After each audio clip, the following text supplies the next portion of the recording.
on school districts like there is on counties? That I don't know. Okay, do you support the recreation of Milton County? Sorry, Chris, you're up. I do, but as it is right now, the Georgia State Constitution has the max number of counties set at 159 counties. So before we could even start the discussion of Milton County, we would have to convince 2 counties, besides us who want to form Milton County. We'd have to convince somewhere that, hey, it would be in your best interest to merge as one government entity. And so that would be the first step, and then you would have to then fight, you'd have to get it passed in legislature, and then it would be a very significant hurdle, especially given the power of what I'd like to call the Atlanta political machine, because I don't think they'd be necessarily on board to letting these cities form Milton County. It could be done, but it would have to have those 2 counties merge first. Okay, thank you. But I do support it. Okay. Yes, I do support it, and I think it would be a process just like it was when we set up Johns Creek. But I think that citizen involvement to make sure that we're not just creating another level of bureaucracy is critical. Next question is about commercial property, and I want to pretend for a minute that it's not about the tech park. Let's say it's just a normal commercial shopping center development. One of the city's commercial property owners has been struggling. They would like to redevelop with the hopes of increasing its value and function. What role, if any, should the city of Johns Creek play in this redevelopment, and why? I don't think they should play a role at all, and the reason I say that is why would you offer financial incentives to a business that's in business to do business and then not offer those same financial incentives to the other businesses that may just be struggling on their own as well? I mean, it's, for lack of a better term, some of those incentives to me seem like a redistribution of wealth. And let's say that the incentives that this question is referring to, and I don't have any idea what the writer of the question was thinking about, but let's say they're not talking about financial incentives. Would there be any other role that the city could play to encourage that redevelopment or to assist in that happening? Like what kind of incentive? Like more density or zoning regulations, things Licensing like or occupation changes? that. Maybe, thank you. I don't think so. I Okay. mean, a flat tax should be shared by all, and then it's more fair that way versus So let the market. let the market choose and do their own thing, and it's the business's responsibility to. It's just like our homes. At home, I'm not giving an incentive to make sure that I save money and to make sure that I can afford what has to happen in my home. And so businesses that are in business that know that they have technology needs, that know that they have building needs, it's their job to make sure that they're managing their money properly. And then if they want to go public and get money capital that way, or they want to go to a bank just like everybody else, then that's fine. But to pick and choose winners and losers by saying you're worthy of some form of incentive and my neighbor who's struggling isn't, that to me is where you start running into trouble. Thank you. Chris? Yeah, I agree wholeheartedly here with Stephanie. I don't think so. If you would have one particular strip mall that's struggling and needs the redevelopment, you are being disadvantageous to someone who is doing the hard work, doing the extra hours, that isn't getting that helping hand. And as far as alternatives, besides financial incentives, again, it would be doing, especially if they're competitors in the same city, say you're helping out a Kroger and there's a Whole Foods over here, if you're, using a communication incentive and, trying to get people to come shop at Kroger, you're, again, doing a disservice to the free market and taking away business probably from Whole Foods, so. Thank you. We have been at it for 52 minutes, and we are through all of the questions. And so what I'd like to do is remind everybody that the election day is December the 1st. Early voting again is November 16th to the 25th, with the polls open on Saturday the 21st as well. And so now I would invite you, Chris, to make your closing statement, and Stephanie, you do the same.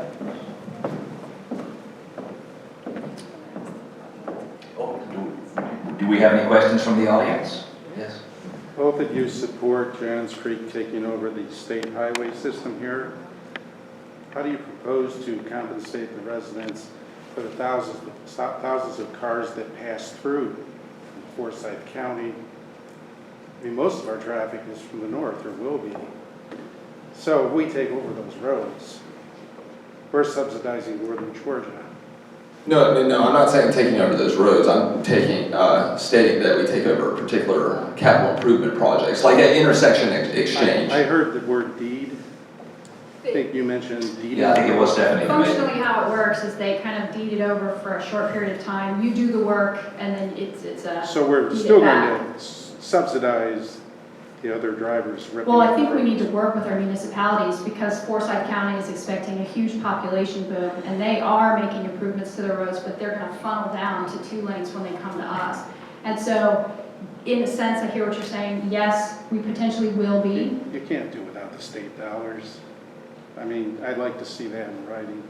How are you going to, when you get elected, if you get elected, you know, you have to go to the state and I mean, you can definitely get state money. The issue that I have with getting the state money is that it comes with strings. And so, and you're tied to what their purpose of the grant is, like roundabouts. Sure. We have roundabouts because the Transportation Department put out all these grants for roundabouts.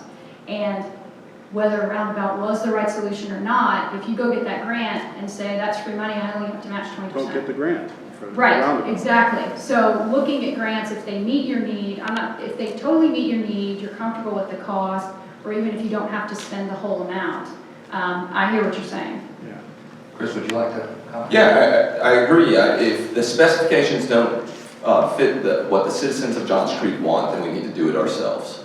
And we do work with our neighbors. So, for example, McGinnis Ferry is getting widened, and Forsyth is taking over 50% of that. Johns Creek is taking over 25%, and I believe Alpharetta is still trying to come to the table, but they're going to pitch in their 25%. So we can, on those major arteries that have a lot of traffic, we can work with our neighbors and not always have the state involved. I think I saw another hand too. Yes, Renner. I had a question for Stephanie. You talked about organically, allowing the city to grow organically with businesses. Do you have an example of a city in Georgia or in the southeast that you think is growing effectively from an organic standpoint without that kind of government zoning and planning involved? Not specifically. I look at business as a whole from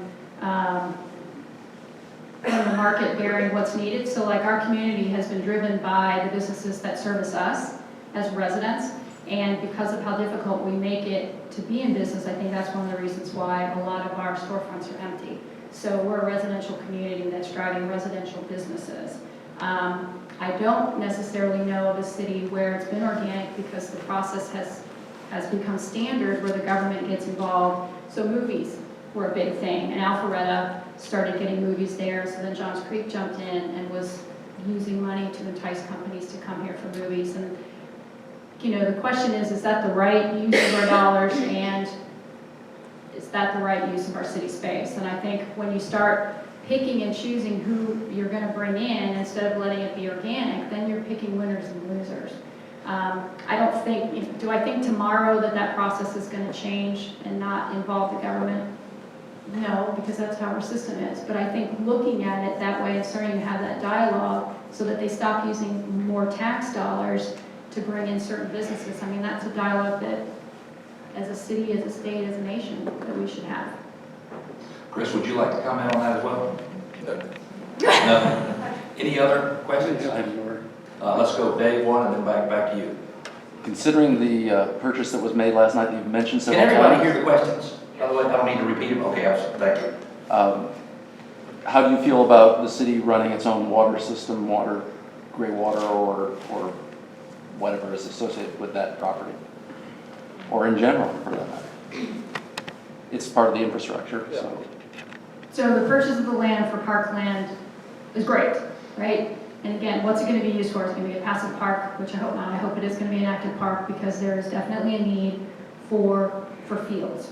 The question is, what is going to happen to the other side with Colley Creek?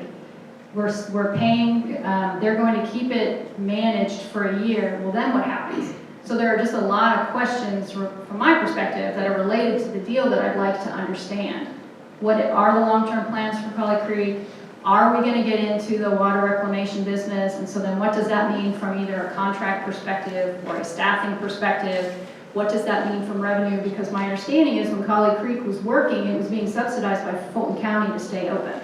So at that time, I'm not necessarily sure that it was profitable. So what does that mean for Johns Creek? There's a lot of questions related to Colley Creek from my perspective that I'd like to understand, but the park purchase side is nice. As anecdotally, we bought a pocket park a couple months ago under power lines and paid over $300,000 per acre. And for this property that's sitting on the Chattahoochee, we're paying $152,000 per acre.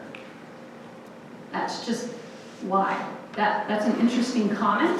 You know, I'd like to understand why we. Could it be that the zoning of the two parcels was different, Could be. and possibly the pocket park was one of the only few M1 zone parcels, and so you could actually put a billboard on that parcel, which is probably one of Which the one? reasons. The The M1, Colley? the one on Morton Road. Or a love shack. It was one of the few parcels that had real high density zoning. I shouldn't answer questions, by the way, but that's probably Yeah, I why know. that happened. Yeah. Would you like to answer today's question as well?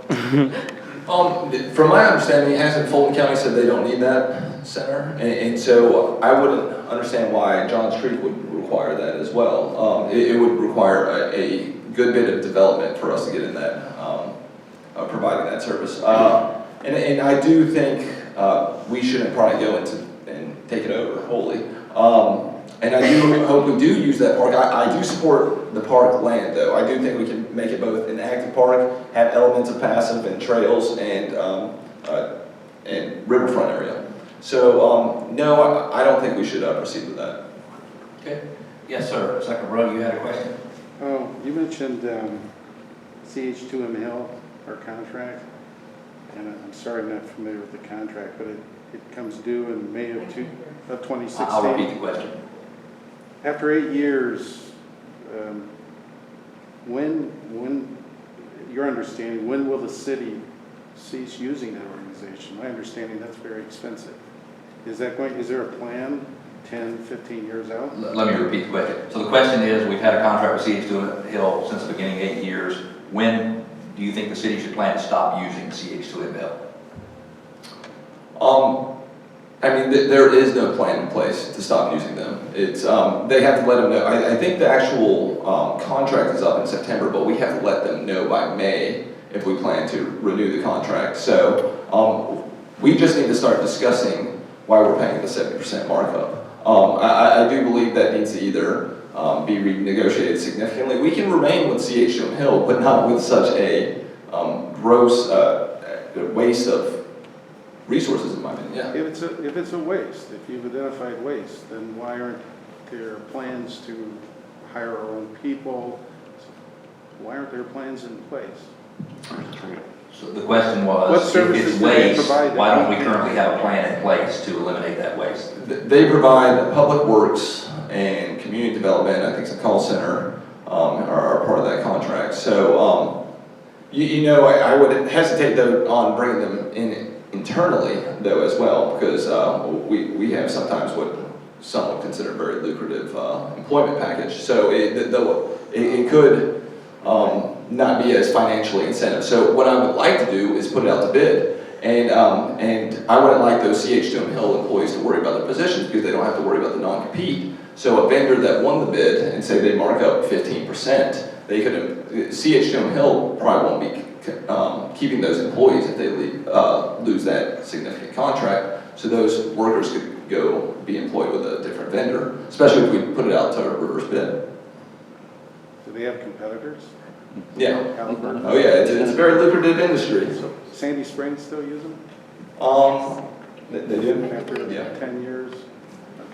Okay. And CH2M Hill wasn't a necessity getting our feet on the ground. It was. Yeah, but yeah. Any other questions? Yeah, let's go over here and then back to you, Renner. I'd like to hear your opinion of charter commission versus home rule. The purpose for them?